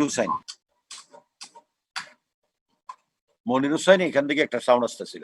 ওকে, তাইলে IMF, because of inadequate money reserve in many countries and unstable currencies in many countries in the world, IMF was created to assist nations in becoming and remaining economically viable. এই জন্য তারা ইয়ে করছে, মানে এই কাজটা করে। তোমার টাকা নাই, টাকা দেবে ব্যবসা বাণিজ্য করার জন্য, তোমার ফরেন রিজার্ভের পরিমাণ কমে গেছে, IMF আইসা পাকিস্তানকে কতবার উদ্ধার করলো, পাকিস্তানকে, এই যে আমাদের প্রতিবেশী পাকিস্তান, তাদেরকে উদ্ধার করলো। হ্যাঁ, আমরাও মাঝে মাঝে বিভিন্ন ক্ষেত্রে IMF থেকে আমরা টাকা পয়সা নিতে হয়, লোন নেওয়া আর কি, এমনি তো আর পয়সা দেয় না, লোন নিতে হয় আর কি। কেন করে তারা? ওই যে ইকোনমিক্যালি ভাইয়েবলের জন্য। এরা কিন্তু তোমার স্কুল কলেজ, রাস্তাঘাট, ওই যে কি বলে হসপিটাল, তারপরে ইলেকট্রিসিটি, ওইটা সেটা যেগুলোতে করে ইনফ্রাস্ট্রাকচার ডেভেলপমেন্ট করার জন্য ওয়ার্ল্ড ব্যাংক কাজ করে, IMF ওগুলোতে করে না। তাদের কাজ হচ্ছে এই কোথায় করবে, এই যে মানি রিজার্ভ কমে গেলে একটা দেশে কি পরিমাণ মানি রিজার্ভ রাখতে হয়, 3 মাসের ইম্পোর্টের পরিমাণ টাকা একটা দেশকে মানি ফরেন রিজার্ভ রাখতে হয়। এখন আমাদের ফরেন রিজার্ভের পরিমাণ বেড়ে গেছে কত? 38 বিলিয়ন $, 38 বিলিয়ন। আমাদের টোটাল ইম্পোর্ট কত? ধরো 60 বিলিয়ন, ধরো 60 বিলিয়ন যদি হয় টোটাল ইম্পোর্ট, তাইলে 60 দিয়ে 12 দিয়া ভাগ করো, তাইলে 5 12 60, তাইলে এক মাসে আমরা ইম্পোর্ট করি কত? 5 বিলিয়ন ইউএস ডলার, 5 বিলিয়ন, তাহলে 3 মাসে কত? 15 বিলিয়ন ইউএস ডলার।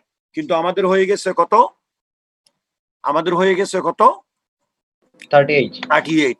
তাইলে বাকিটা কেন হলো? এই যে ইম্পোর্ট কিন্তু হওয়া ভালো দেশের জন্য, তাইলে আমাদের ডেভেলপমেন্ট হবে, ইম্পোর্ট হলে আমাদের ডেভেলপমেন্ট হবে, আমাদের জীবনযাত্রার মান বাড়বে।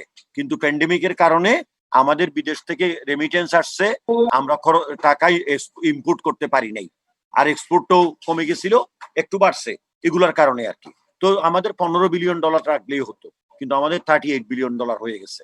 এগুলো কিন্তু মানে স্টেবল আর কি। তা কোনো দেশে যদি ফরেন রিজার্ভ আনস্টেবল হয়, কারেন্সি আনস্টেবল হয়, তারপর হচ্ছে বিদেশ থেকে ইম্পোর্ট করার এই টাকাগুলো দিয়ে কিন্তু, ফরেন রিজার্ভ দিয়ে কিন্তু আমরা ওই যে ইম্পোর্ট করলে যে টাকাগুলো পরিশোধ করি ওখান থেকেই, ওই ফরেন রিজার্ভ থেকেই আবার যখন করে তখন আমাদের এখানে এসে জমা হয় বাংলাদেশ ব্যাংকে। Objectives of IMF: stabilisation of foreign exchange rate, stabilisation of foreign exchange rate. Exchange রেটটা কোনটা? এক দেশের কারেন্সির সাথে আরেক দেশের কারেন্সি, যেমন ডলার এবং টাকা স্টেবল রাখা। এখন হঠাৎ করে এখন কত? 84 টাকা, 85 টাকা। হঠাৎ করে যদি $1 মানে কত? 90 টাকা। তাহলে তো আমাদের কারেন্সি রেটটা কমে গেল, কারেন্সির ভ্যালু কমে গেল, বাংলাদেশি টাকার মান কমে গেল, তাই না? এটা এক সময় ছিল, স্বাধীনতার সময় ছিল 60 টাকায় $1। আমাদের 71-এ 4 টাকা কত পয়সা মিলে $1। এখন হয়তো এখন 84 টাকায়, 84 বা 85 টাকায় $1। তো এগুলো স্টেবিলাইজ করা, establishment of freely convertible currency to facilitate the expansion and balance of growth of international trade. এই যে establishment of freely convertible currency, এক দেশের কারেন্সির সাথে আরেক দেশের ফ্রিলি কনভার্টিবল। এখন ওয়ার্ল্ড ওয়াইড তো মানে 3টা মুদ্রায় হয়, তোমার ইন্টারন্যাশনাল ট্রেড গুলো হচ্ছে। কোন কোন মুদ্রাগুলো বলতে পারো? মেইন ডলার নাম্বার 1, ডলারের কাছাকাছি চলে যাচ্ছে কারা? জাপানিজ ইয়েন স্যার, না, ইউরো আর পাউন্ড। ইউরো সেকেন্ড, তারপরে থার্ড ওই যে জাপানিজ ইয়েন বলো বা এই যে চাইনিজরাও চেষ্টা করতেছে, মানে চাইনিজ মুদ্রার নাম কি? ইউয়ান স্যার, ইউয়ানবি এগুলো দিয়েও কিছু চেষ্টা করছে, তবে অত না। তো মেইন হচ্ছে এই দুইটা, একটা হচ্ছে তোমার ডলার আর একটা হচ্ছে ইউরো রিজার্ভ করতেছে আর কি, এগুলোর মাধ্যমে ইন্টারন্যাশনাল ট্রেড গুলো হয়। তো এখানে establishment of freely convertible currency, এইগুলোতে তারা এস্টাবলিশ করা, to facilitate the expansion and balance of growth of international trade, এই কাজগুলো করে। আরো বহু কাজ আছে তার IMF এর। তারপর হচ্ছে ওয়ার্ল্ড ব্যাংক গ্রুপ হচ্ছে কি? বাই প্রমোটিং সাস্টেইনেবল, এটা ওয়ার্ল্ড ব্যাংক গ্রুপ, তার অনেকগুলো প্রতিষ্ঠান আছে, তার ভিতরে একটা হচ্ছে IBRD, যেটাকে আমরা ওয়ার্ল্ড ব্যাংক বলি। IBRD এটা কে বলতে পারো? এটা কি? IBRD ওয়ার্ল্ড ব্যাংক গ্রুপেরই একটা প্রতিষ্ঠান। Sir international bank for rural development. আরে বেটা, কে বলছো এটা? তোমার নাম কি? স্যার উত্তম সর্দার। হয় নাই Uttam Sardar. IBRD international bank for reconstruction and development, ওইটাই কিন্তু ওয়ার্ল্ড ব্যাংক। তাহলে by promoting and sustainable growth and investment in people, the World Bank Group is an institution created in 1994 to reduce poverty and improve a standard of living. তার main কাজ হচ্ছে কিন্তু এটা। এই যে এখানে IMF এবং ওয়ার্ল্ড ব্যাংক নিয়ে বইতে বিশাল মানে আলোচনা আছে, একটা দুইটা না, বেশ কয়েক পেজের আলোচনা আছে। হ্যাঁ, মানে এটা ভালো মতো পড়ে নিবা তোমরা এখান থেকে। World bank group, the institution created to assist nation in becoming and remaining economically viable. Each plays an important role in the environment of, আমি বই থেকে পড়তেছি, international trade by helping to maintain stability in the financial market, ওই যে IMF, and by assisting countries that are seeking economic development and restructuring. Inadequate monetary reserve and unstable currency are particularly vexing problem in global trade. So long as this condition exists, world market cannot develop and function as effectively as they should. To overcome this particular market barrier that plagued international trading before World War II, the International Monetary Fund was formed. Originally প্রথম দিকে 29টা দেশ ছিল। Originally 29 countries signed in the agreement. Now 184 আরো বেশি বর্তমানে ওই IMF এর member 84 countries are members. Among the objectives of IMF, the stabilization of foreign exchange rate, যেটা IMF এর কথা বলছি, and the establishment of freely convertible currency. এই যেগুলো এখানে বলা আছে। এই যে previous slide, হ্যাঁ, currencies to facilitate the expansion of balance of growth of international trade. যেটার কথা বলা হচ্ছে, members selling their currencies so that the payment of foreign money can be take place between countries smoothly and without delay. The IMF also lend money to member having trouble meeting financial obligation to other members. Argentina and Turkey has recently received such help from the IMF. এরা পাচ্ছে ওই যে টার্কির কথা বললো না, গ্রিসের কথা বললো না, এগুলো তারপর হচ্ছে ওয়ার্ল্ড ব্যাংক গ্রুপ। তো এইটারে গ্রুপটা প্রতিষ্ঠা হয়েছে কিন্তু 44 এ, পরবর্তীতে ওয়ার্ল্ড ব্যাংক ইয়েটা হয়, মানে IBRD যেটা বললাম আর কি 47 এ, যে ব্রিটন উড কনফারেন্সের result. The World Bank have 5 institutions, ওই যে 5টা institution, which perform the following services. তারা করে কি? lending money to the government of developing country, টাকা ধার দেয় আমাদের মতো দেশে, providing assistance to the government for development project to the poorest developing country, per capita income of এত, এগুলো আমাদের কোতে মানে এটা বলছে, এগুলো ডেফিনিশন চেঞ্জ হয়ে যাচ্ছে। lending directly to the private sector, এখন কিন্তু তারা প্রাইভেট সেক্টরও ডাইরেক্টলি টাকা পয়সা দিয়ে থাকে। providing investors with guarantee against non-commercial risks, investors to guarantee against non-commercial risks এর এগেইনস্টে তারা গ্যারান্টার হিসেবে কাজ করে। তারপর হচ্ছে promoting increased flow of international investment, promoting increased flows of international investment, এই কাজগুলো তারা ওয়ার্ল্ড ব্যাংক গ্রুপ করে থাকে, তার মেজর ফাংশন আর কি। তারপর হচ্ছে বইতে কিন্তু এখানে বিস্তারিত আলোচনা আছে ওয়ার্ল্ড ব্যাংক গ্রুপ, এবং এই যে ওয়ার্ল্ড ব্যাংক গ্রুপ আমি একটু পড়ি এখান থেকে। ওয়ার্ল্ড ব্যাংক গ্রুপ বই থেকে is a separate institution that has at its the goal the reduction of poverty and improvement of standard of living all over the world, যেটা এখানে বলা হয়েছে, promoting sustainable growth and investment in the people, এটা। তারপর হচ্ছে the bank provide loan, এরা কি এটা লোন দেয়, টেকনিক্যাল অ্যাসিস্ট্যান্স, কারিগরি সহায়তা, technical assistance and policy guideline to developing country, এবং পলিসি দিয়ে থাকে। অনেক সময় পলিসি ওই ডেভেলপিং কান্ট্রির এগেইনস্টে চলে যায়, তখন আন্দোলন শুরু হয়ে যায়, মানে এরা যে শর্তগুলো দেয় সেই শর্তগুলো অনেক দেশের ইন্টারেস্টের এগেইনস্টে যায়, আমাদের উপরও আসে এরকম। আচ্ছা, developing country member to achieve it's objectives. The World Bank Group has 5 institutions, each of which perform the following services, এই যেগুলো বললাম আর কি। এই যে এখানে তোমার lending money to the government of the developing country, providing assistance to the development for the government for the development project for the poorest developing country, পার্কে এইটি কিন্তু আমরা এখনো পাচ্ছি, আমাদের $925 বেশি হয়ে গেছে, কিন্তু তারপরও আমরা এগুলো পাচ্ছি। তারপর হচ্ছে lending directly to the private sector, providing investors with guarantee against non-commercial risks, এবং লাস্টে promoting increased flows of international investment. 4 নাম্বারটা বুঝাই দিবেন একবার। providing investors, কি করে ইনভেস্টরদেরকে with guarantee against non-commercial risks, commercial risk না, নন কমার্শিয়াল রিস্কের জন্য তারা কাজ করে। তো নন কমার্শিয়াল রিস্ক গুলো কি হতে পারে? মানে ইকোনমিক রিস্কের বাইরে টেকনোলজিক্যাল রিস্ক, ওই যে এনভায়রনমেন্টাল রিস্ক, সোশ্যাল আলহামদুলিল্লাহ সোশ্যাল রিস্ক, তারপর হচ্ছে তোমার ওই যে কি বলে কালচারাল রিস্ক, এরকম যদি কোনো রিস্ক আছে, নন কমার্শিয়াল মানে ইকোনমিক রিস্ক, কমার্শিয়াল রিস্ক বাদ দিয়া এগুলার against non commercial, providing investors with guarantee against non commercial risk, এগুলার মানে ওইগুলো বাদ দিয়া এই যে নন কমার্শিয়াল যতগুলো রিস্ক আছে, এই যে এনভায়রনমেন্টাল কনসার্নের জন্য তারা করে কি গ্যারান্টি দিয়ে থাকে, আমাদের গভর্নমেন্টকে দিয়ে থাকে। ডেভেলপমেন্টের অনেক প্রজেক্ট আছে, ওই মানে তোমার এনভায়রনমেন্টাল অনেকগুলো প্রজেক্ট আছে বাংলাদেশে, এগুলোর এগেইনস্টে তারা করে কি মানে গ্যারান্টার হিসেবে কাজ করে ওয়ার্ল্ড ব্যাংক আর কি। আর promoting increase flows of international investment, যত ইনভেস্টমেন্ট বাড়ানো যায় ওয়ার্ল্ড ওয়াইড এগুলোর জন্য তারা কাজ করে, ইন্টারন্যাশনাল ইনভেস্টমেন্টের জন্য। আর বাংলাদেশ এন্ড ওয়ার্ল্ড ব্যাংক এটা দেখবা গুগলে সার্চ দিয়া বাংলাদেশ এন্ড তোমার ওয়ার্ল্ড ব্যাংক, বাংলাদেশের জন্মলগ্ন থেকেই ওয়ার্ল্ড ব্যাংকের সাথে আমরা জড়িত, কাজ করে যাচ্ছে, করতেছে আর কি।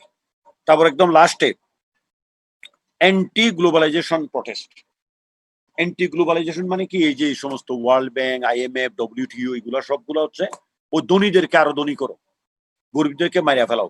অ্যান্টি গ্লোবালাইজেশন প্রটেস্ট সারা পৃথিবীতে হচ্ছে, anti globalization protest. The unintended consequences of globalizing, environmental concern, worker exploitation and domestic job losses, cultural extinction, higher oil prices, এটা একটু কমছে এই গত এক দশকে, দাম বাড়ে নাই। Diminished sovereignty of nation, এইগুলা এই গ্লোবালাইজেশন। এই IMF, ওয়ার্ল্ড ব্যাংক, WTO এগুলো তো গ্লোবালাইজেশনের মেইন তো এরাই। এরা করে কি, এদের কাজ কি, এরা ওয়ার্কার এক্সপ্লয়টেশন হচ্ছে অনেক দেশে, এগুলো নিয়ে এই যে আমার এই যে অঙ্কন যে বললো আর কি, ওই যে 94 থেকে বেড়া কি লুশেঙ্কা, ওই যে ইউক্রেনের প্রেসিডেন্ট, তাকে কিন্তু দেশের জনগণ চাচ্ছে না, সে স্বৈর শাসক। তারে ফিডিং করতে কে কন্টিনিউয়াস 24 ঘন্টা রাশিয়ার বর্ডার, রাশিয়াই তাকে সবকিছু করছে। কিন্তু জনগণ এখন চাই উদার গণতন্ত্র, কোনো এই ইলেকশনের মতোই হয় না। ও এত গত 4-5 সপ্তাহ যাবত উত্তাল ইউক্রেন, কিন্তু কি করছে, তোমার কিছু করতে পারতেছে না। ইউরোপিয়ান ইউনিয়ন তার বিরুদ্ধে অনেক মেজার নিছে, আমেরিকাও, কিন্তু রাশিয়ার কারণে পারে নাই আর কি। এই সমস্ত প্রতিষ্ঠানগুলো তোমার এরা যে কাজ করছে সবগুলো কি ভালো? গ্লোবালাইজেশন মানে কি? গ্লোবালাইজেশনের টার্মটা আসছে এই যে ক্যাপিটালিজম বলে না, এই সমস্ত টার্মের সাথে তো এগুলো মিল আছে, যেখানে free exchange of goods, services, knowledge, skill, communication, internet, তারপরে কি কমিউনিকেশন, তারপর হচ্ছে কি বলে ডিস্ট্রিবিউশন, ট্রান্সপোর্টেশন, সমস্ত কিছু ফ্রি এক্সচেঞ্জ হবে ওয়ার্ল্ড ওয়াইড। তো এই ফ্রি এক্সচেঞ্জ হতে গিয়া অনেক গরিব দেশের অনেকেরই চাকরি হারায় ফেলায়, কারণ কেউ কোনো যোগ্য লোক নেবে, তাহলে যোগ্যটা কোথায় যাবে? তারপর হচ্ছে ওয়ার্কারদেরকে বেতন দেয় না, দেয় না, এই রুল ওই রুল, এক্সপ্লয়েট করে, বেশি খাটায়, বেতন দেয়। তোমার খাটায় 8 ঘন্টা চাকরি করার কথা, কাজ করায় 10 ঘন্টা 12 ঘন্টা, চাকরি টাকা দেয় 8 ঘন্টার, ওয়ার্কার এক্সপ্লয়টেশন। এইগুলোর জন্য এই যে G7, তোমরা একটা টার্ম শুনছো G7, পৃথিবীর সেরা ধনী শিল্পায়িত 60টা দেশের সংস্থা। এই 60টা দেশের নাম কি G7? স্যার বলবো? বলো, তোমার নামটা বলো আগে। স্যার উত্তম সর্দার। হ্যাঁ, উত্তম সর্দার বলো। স্যার আমেরিকা, কানাডা, তারপর আছে ইংল্যান্ড, ফ্রান্স, হ্যাঁ, জার্মানি, জাপান, আর একটা ইটালি। রাশিয়াকে তো বাদ দিয়ে দিছে। রাশিয়াকে বাদ দেওয়া হয়েছে, হ্যাঁ, রাশিয়াকে, ওইটা পলিটিক্যালি বাদ। আর রাশিয়া কিন্তু ডেভেলপ দেশ না। এই যে এগুলো বলছো না, এই দেশগুলোর ভিতরে আমি জার্মানি, ইংল্যান্ড এবং ফ্রান্সে গেছি, এই 3টা দেশ দেখছি, এত উন্নত। জার্মানি তো অতুলনীয় উন্নতি ওই দেশ হিসাবে আর কি, কান্ট্রি হিসাবে। তারপরে ফ্রান্সও এত উন্নত। ইটালিটা একটু কম আর কি, এই জার্মানি এবং ফ্রান্সের চেয়ে একটু কম আর কি। আমি ইংল্যান্ডে যাই নাই, কারণ আমি যখন জার্মানিতে ছিলাম তখন ওই যে যুদ্ধ হচ্ছিল, ওই যে ইরাকে যুদ্ধ ডিক্লেয়ার করলো, ইরাকে ওই তখন টনি ব্লেয়ার ছিল ক্ষমতায়, সে বেটা ওই সাপোর্ট দিল, ওই আমেরিকান দুষ্ট প্রেসিডেন্ট, ওই যে তোমার এই যে ওবামার আগে যে প্রেসিডেন্ট ছিল বুশ জুনিয়র, এই বেটারে যখন করলো, এগুলো তো দুষ্ট, যখন সে করলো, তখন আমার ইংল্যান্ডে দাওয়াত ছিল, ইংল্যান্ডে যাওয়ার কথা ছিল, কিন্তু আমি ইংল্যান্ডে ইচ্ছা করে যাই নাই আর কি। তো এরা খুবই উন্নত দেশ আর কি। তো এই 60টা দেশ যখন G7 এর মিটিং যেখানে হয়, ওরা কিন্তু সারা পৃথিবীর জন্য অত বেশি কাজ করে না, অত দরদ নাই এই ধনী দেশগুলার। তখন এই যারা এই যে অ্যান্টি গ্লোবালাইজেশন প্রটেস্ট গুলা, তখন ওই সময় যে দেশে এটার মিটিং হইতে গেছে G7 এর, ওখানে গিয়ে তারা ওই প্রতিবাদকারীরা, এরা কিন্তু ভালো প্রতিবাদকারীরা, তারা করছে কি, তোমার এই বিভিন্ন জায়গায় গিয়া তারা প্রটেস্ট করছে। ওদের G7 এর মিটিং হয় আমেরিকাতে, ওই 60টা দেশের কোনো না কোনো জায়গায় মিটিং হয়, তখন তারা প্রটেস্ট করে, হাজার হাজার লক্ষ লক্ষ, রায়ট শুরু হয়ে যায়, যুদ্ধ শুরু হয়ে যায় পুলিশের সাথে, এগুলো আর কি। এক কালচারাল এক্সটেনশন। আমরা তো মারাত্মকভাবে ইন্ডিয়ার কালচারাল এক্সটেনশনের বুক করতেছি। ইন্ডিয়ান কালচারাল ইম্পেরিয়ালিজম এটা পাকিস্তানে পারে না। আমি পাকিস্তানে করাচি থেকে তোমার ইসলামাবাদ মারি পর্যন্ত, রাওয়ালপিন্ডি পর্যন্ত আমি বেড়াইছি। পাকিস্তানের উপরে কিন্তু কালচারাল ইন্ডিয়ান কালচারাল মানে এক্সটেনশনটা নাই, যেটা নেপালের উপর আছে, বাংলাদেশের উপর আছে। আরে নেপালে কোনো ইন্ডিয়ান টিভি চ্যানেল চলে না, বা ইন্ডিয়ান যে টিভি চ্যানেল গুলো বাংলাদেশের উপর যে ইম্পোজ করে রাখছে, এগুলো থেকে আমরা কি একটা তুমি বলো যে স্যার এই জিনিসটা আমি ভালো শিখতে পারছি? দুষ্টামি নোংরামি বাদ দিয়া ইন্ডিয়ান যে টিভি চ্যানেল, এবং এই জন্য আমাদের ইন্ডিয়ান টিভি চ্যানেল বাদে খেলা দেখা যায় না, ওদের সবগুলা চ্যানেল ওইভাবে ওরা করে রাখছে। বাংলাদেশে এখন একটা স্পোর্টস চ্যানেল নাই, না স্পোর্টস চ্যানেল নাই। অথচ টাকা কত যাচ্ছে জানো? 5,000 কোটি টাকা বাংলাদেশি টাকা ইন্ডিয়ানরা নিয়ে যাচ্ছে এই চ্যানেল দিয়ে, শুধু ব্যবসা। ইন্ডিয়া সিনে মানে এত আর কি। তো তার চেয়ে বড় হচ্ছে কালচারাল এক্সটেনশন, মানে এইভাবে আর কি। এইগুলো মানে এটা অন্য দেশের উপরে হায়ার অল প্রাইস কিন্তু এখন কমছে লাস্ট 1 ডিকেডস, আরো বেশি। তারপর ডেমিনিশ সুভার্নিটি অফ নেশন, অনেক দেশের স্বাধীনতা সার্বভৌমত্বই নেই, এমন করে চাপাই রাখছে এরকম করে এরা। তারপর হচ্ছে তোমার protest, WTO meeting in Seattle 2009 সালে, অনেক প্রোটেস্ট। সিয়াটল কোন দেশের শহরের নাম? South Korea sir. South Korea. তোমার নামটা কি? Thank you very much. তোমার নামটা কি? স্যার আব্দুর রহিম রাহাত। আব্দুর রহিম রাহাত। তোমাকে যদি আমি রোল নম্বর 35 ক্লাসে পাইতাম, তারপর একটা থাপড় দিতাম। সিয়াটল কোরিয়ার শহরের নাম না? বলো আব্দুর রহিম রাহাত, বলো কোন দেশে? রাহাত তুমি আমাদের না, সিয়ার না? জি স্যার। তোমাকে তো আরো ভালো জানতে হবে। তুমি কেন সিয়াটলকে বলবা যে স্যার কোরিয়ার একটা শহর? কোন দেশের শহরের নাম সিয়াটল? আমেরিকা ওয়াশিংটনে।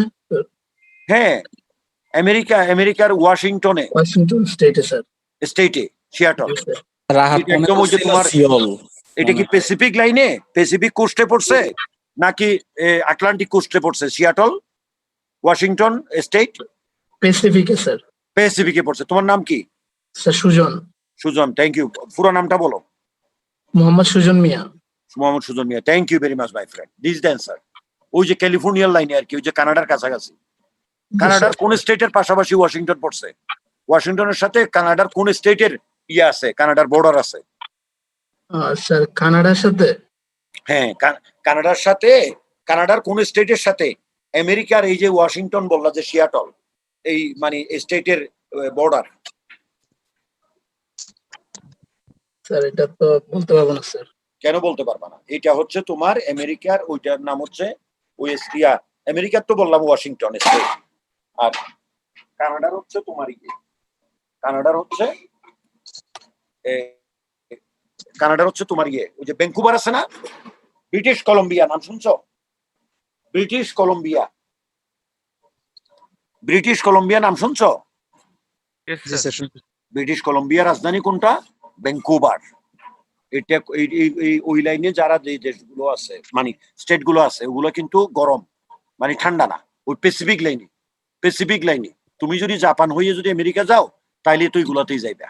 এই ব্রিটিশ কলম্বিয়া, তারপর হচ্ছে তোমার এদিকে তোমার ভ্যাঙ্কুভার, তারপর ওয়াশিংটন, তারপর অরিগন, আমেরিকার ওই এলাকায় যদি যাও আর কি, ক্যালিফোর্নিয়া, তারপর হচ্ছে তোমার আরিজোনা, তারপর হচ্ছে অরিগন, তারপর ইদাহু, তারপর হচ্ছে উইমিং, এইগুলোতে যদি যাও, তাহলে তুমি জাপান দিয়ে গেলে তোমার জন্য কাছে হবে, দূরত্বটা কাছে হবে আর কি। এটা বললাম। ওই প্যাসিফিক লাইন, ওখানে অত ঠান্ডা পড়ে না। এই বছর যে গরমে তো শেষ, ওই এলাকাটা গরমে শেষ একদম, মানে খুবই খারাপ অবস্থা গরমে ইয়েটা। তাহলে WTO meeting in Seattle November 2009, এখানে ওই protest. World bank and IMF meeting in Washington DC 2010 সালে। আরো পরবর্তীতে ওয়ার্ল্ড ব্যাংক IMF এর যখন মিটিং হয়, তখন আমেরিকাতে যারা সাধারণ মানুষের পক্ষে দাঁড়ায়, অনেক মানুষ আছে। এই গরিব দেশের পক্ষে অনেক আইন কারণ হয় না, আমাদের মতো দেশগুলোর এগেইনস্টে অনেক কিছু চলে যায়। তারা তাদের রাজত্ব, এই 7 দেশ পৃথিবীর সেরা দেশ, অথবা মানে ওই G7 অথবা উন্নত দেশগুলোর পক্ষে অনেক ডিসিশন নিয়ে থাকে। তখন আমেরিকাতে যারা, শুধু আমেরিকা না, সারা পৃথিবী থেকে ওখানে ওরা যায়, ওখানে গিয়ে প্রোটেস্ট করে। 2010 সালে ওয়াশিংটন ডিসিতে। ওয়াশিংটন ডিসি মানে কি? DC stands for what? DC যে বলছি না, ওয়াশিংটন ডিসি, এটা কি একটু আগে যে বললাম যে ওয়াশিংটন স্টেট, এটা কি একই জায়গা, একই ইয়া? একটু আগে যে আমেরিকার ওয়াশিংটন স্টেটের কথা বললাম, সিয়াটল যেখানে। DC for direct current sir. DC মানে হচ্ছে district of Columbia, district of Columbia. এটা হচ্ছে আমেরিকার ক্যাপিটাল কে বলা হয় Washington DC, district of Columbia. এখানে প্রটেস্ট হয়েছিল world economic forum meeting in Australia September 2010-এ। তারপরে আরো অনেক কিছু হয়েছে। ওয়ার্ল্ড ইকোনমিক ফোরামের মিটিং হয় অস্ট্রেলিয়াতে, বিভিন্ন জায়গায় হয়। IMF meeting in Prague September 2010। এরপরও প্রাগ কোন দেশের রাজধানী? চেক রিপাবলিক। হ্যাঁ, চেক রিপাবলিক স্যার। Very good. তোমার নাম কি? মোহাম্মদ সুজন মিয়া। Sujon Miah, thank you. চেক রিপাবলিকের রাজধানী হচ্ছে তোমার প্রাগ। হ্যাঁ, তো আগে চেকোস্লোভাকিয়া বলতো, চেকোস্লোভাকিয়া বলতো। এখন এই ভেঙে দুইটা দেশ হয়েছে, একটা হচ্ছে স্লোভাকিয়া আর একটা হচ্ছে চেক রিপাবলিক। চেক রিপাবলিকের জার্মানির পূর্ব পাশে আর কি, জার্মানির সাথে বর্ডার আছে চেক রিপাবলিকের। এটা ইস্ট ইউরোপে পড়ছে। সেপ্টেম্বর 2010 সালে টেরোরিজম ইন লন্ডন 2005, আরো কত কিছু হইতেছে, হ্যাঁ, ইত্যাদি ইত্যাদি। তারপর এন্টি সিওয়ারশিপ ক্যাম্পেইন, দরকার নেই, এটা আমেরিকান ক্যাম্পেইন। এই গেল আমাদের এই চ্যাপ্টার। এই চ্যাপ্টারে তোমাদের বই আছে, বইগুলো চ্যাপ্টার 2 জাস্ট পরে গুলো, চ্যাপ্টার 2 পরে, চ্যাপ্টার 2 পরে দেখো যে একটা ইয়ে আছে তোমার, চ্যাপ্টার 2 পরে একটা ইয়ে আছে, সেটা হচ্ছে অ্যানেক্সার। পেয়েছো? পৃথিবীর ইতিহাস 1000 সালে কি ঘটছিল পৃথিবীতে, মেইন ইতিহাস গুলা 1000 সালে থেকে আরম্ভ করে এখানে 2007 সাল পর্যন্ত, মানে 2010 সাল পর্যন্ত বর্ণনা আছে। মেইন মেজর ইভেন্টস, পৃথিবীর মেজর ইভেন্টস 1000 সালে কি হলো? ফার্স্ট মিলেনিয়াম এন্ডস, শেষ হলো। তারপর হচ্ছে দ্যাট ইজ কি বলো, পেজ নাম্বারটা কত? পেজ নম্বর মিলবে না আমার এখানে, 67। তোমার ইয়ে দেখো, চ্যাপ্টার 2 এর লাস্টে চলো, কোয়েশ্চনের পরে। চ্যাপ্টার 2 এর কোয়েশ্চন আছে না, কোয়েশ্চনের পরে চলে যাও, দেখো যে অ্যানেক্সার। স্যার আমাদের বই স্যার চ্যাপ্টার 2 এর কোশ্চেনের পরে স্যার অ্যানেক্সারটা দেয়া নাই স্যার। দেয়া নাই, তোমরা ওই চ্যাপ্টারের প্রত্যেকটা পেজের নিচে দেখো, আছে না, পেজের নিচে নিচে চ্যাপ্টার 2 শুরু থেকে। দেখতেছি স্যার। চ্যাপ্টার 2 এর প্রত্যেকটা পেজের নিচে তোমার ইয়ে ফুটনোট দিয়ে লেখা আছে, দেখো। জি স্যার। পাইছো? পাইছো? সেগুলো পড়ে ফেলবা। এটা হচ্ছে ইতিহাস, এগুলো পড়ে ফেলবা, এগুলো পড়ে ফেলবা। স্যার চ্যাপ্টার 3 তে আছে স্যার।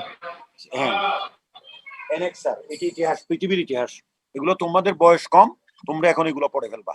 এই here is the finishing of chapter 2। এখন আমাদের চ্যাপ্টার 2 শেষ হলো।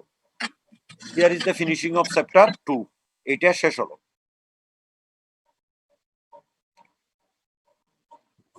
এটা শেষ হলো। হ্যাঁ, এখন আমরা চ্যাপ্টার 3টা দেখি। চ্যাপ্টার, আমাদের সময় কত আছে? চ্যাপ্টার 3টা জাস্ট একটু স্টার্ট করে যাই। Chapter 3 history and geography, the foundation of culture. আমাদের 11টায় ক্লাস ছিল। 11টায় ক্লাস আছে? জি স্যার। আচ্ছা, তাহলে আগামী ক্লাসে ইনশাআল্লাহ, আগামী রবিবারে, মঙ্গলবার তো ক্লাস হবে, তোমরা আসিয়ান এবং সার্ক কান্ট্রি সম্পর্কে জানবা, কে কোন ডিস্ট্রিক্টে আসো সেই সম্পর্কে জানবা, ওই ডিস্ট্রিক্টের উপজেলা সম্পর্কে জানবা, আর সার্ক এবং আসিয়ান কান্ট্রি সম্পর্কে ভালো নলেজ গেদার করবা। তারপর হচ্ছে তোমার এই চ্যাপ্টার 2 শেষ করে ফেলবা, ঠিক আছে? তাইলে এখন তোমাদের অ্যাটেন্ডেন্সটা দিয়ে দাও। 11টার সময় কোন ক্লাস, কোন স্যারের ক্লাস? খান স্যারের ক্লাস। সাইদুল খান স্যারের? জি স্যার। উনি তো আমারও স্যার। স্যার কোন কোর্স নিচ্ছে? Consumer behaviour. Consumer behaviour. এখন করো, তোমাদের অ্যাটেন্ডেন্সটা দিয়ে দাও, ঠিক আছে? Okay sir. Roll number 1। Yes sir. তুমি কথা বলছিলে কেটিং এর সাথে? জি স্যার, জি স্যার। কি বললো বেটা? আপনার খবর নিচ্ছে স্যার, আচ্ছা, ভেরি গুড। আপনাকে সালাম দিতে বলছে। আচ্ছা, ঠিক আছে, ওকে। আমারও সালাম জানাইবা। হ্যাঁ, সে আমার কিন্তু খুব ঘনিষ্ঠ বন্ধু। আচ্ছা স্যার। অনেকদিন দেখা সাক্ষাৎ হয় না, এই প্যান্ডেমিকের কারণে, ইয়ের কারণে সে মানে খুব আর কি। আমার শুভেচ্ছা জানাইবে। এবং তার বউয়ের সাথে যোগাযোগ আছে? না স্যার। রাখাইন না স্যার। বলে যে স্যার বলছে আমার ম্যাডামকেও নমস্কার জানাই, সেটা বলবা। আচ্ছা স্যার। এর আসসালামু আলাইকুম স্যার। এর ওয়াইফ তো এমপি ছিল আমাদের জি স্যার। কক্সবাজারে। হ্যাঁ, হ্যাঁ। আমার বৌদি আর কি, আমার সাথে ভালো সম্পর্ক। আচ্ছা স্যার। আচ্ছা, তাইলে আজকে কত তারিখ? 27 না? জি স্যার। ওকে, তে present. Tanvir Ahmed present sir. 3, হ্যাঁ। 5, রোল নম্বর 5,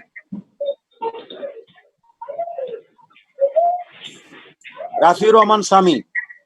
তারপর 7, Yes, sir. 9, present sir. 11, Syeda Nishat Tabassum.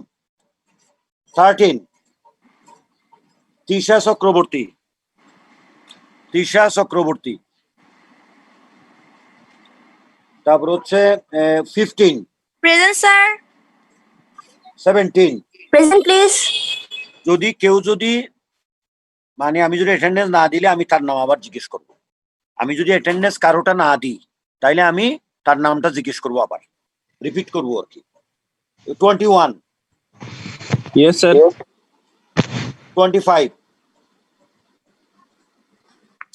Nazma জাহান। 27, Yes, sir. 29, Yes, sir. Tanvir Ahmed, Mohammad Tanvir Ahmed. Yes, sir. তুমি প্রথম ক্লাসে আসছো আজকে না? জি স্যার। কোনো ক্লাস মিস করবে না, তানভীর আহমেদ। জি 31,